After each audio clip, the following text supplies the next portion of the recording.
people think about the amount of capital they need up front, and they might be thinking $5,000 or $10,000, those types of numbers. But in my experience, you need to be thinking about what happens if you're successful and you have to rebuy inventory, because if every time you're rebuying inventory, your sales are doubling, it doesn't matter how profitable you are, you're going to need cash to grow. And if you're growing rapidly, that number can very quickly grow to in excess of $100,000 if you're trying to grow rapidly. If you don't want to grow as rapidly, you might not need that. But I think the key point is really understanding that the faster you grow, the more cash you're going to need. And then what you want to do is work with your suppliers, because the cheapest way to get your business financed is to ask your supplier to extend something beyond the original payment terms.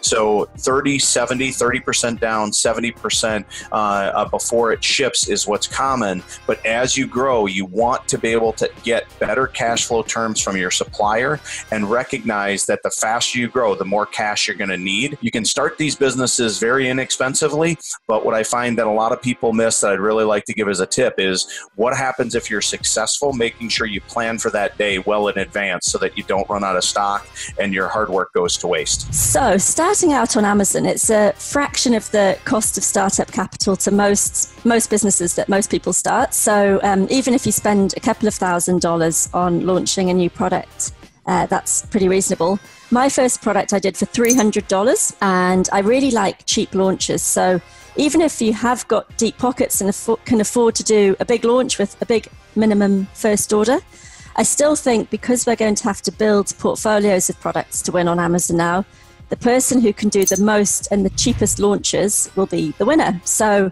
I go for hundreds of dollars, not thousands now. In India, I get exclusive deals for products for 600 units for a couple of dollars a product, and I'll get an exclusive deal with suppliers on those sorts of terms. So doesn't need to be thousands if you have got a smart strategy around that. I think to start with an Amazon business, you need about $10,000 to do it right.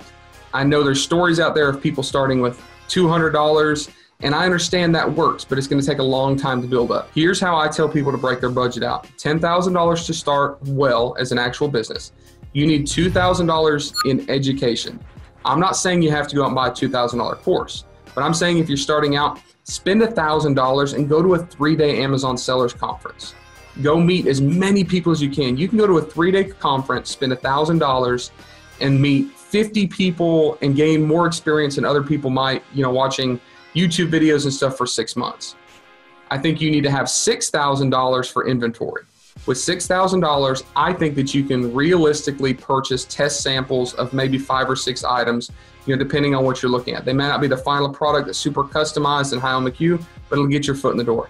That leaves you around $2,000 at the back end for your pay-per-click costs, and also a buffer to hire a professional.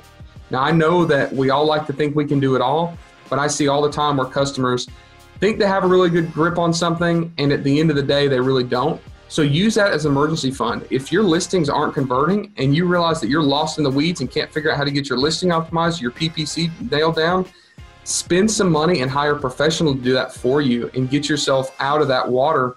Listen up. If you've been selling on Amazon for a while, you're probably owed money for lost or damaged products in their warehouses. So it's time to get paid for that. How would you like to quickly and automatically generate detailed reports for reimbursements that you can email into Amazon that are 100% compliant with Amazon's terms of service? Today's your lucky day because you can do all of this for free with Refund Genie, one of the powerful tools in Helium 10. I've gotten back over $20,000 in reimbursements. Head over to helium10.com/Refund Genie and start recouping your losses now.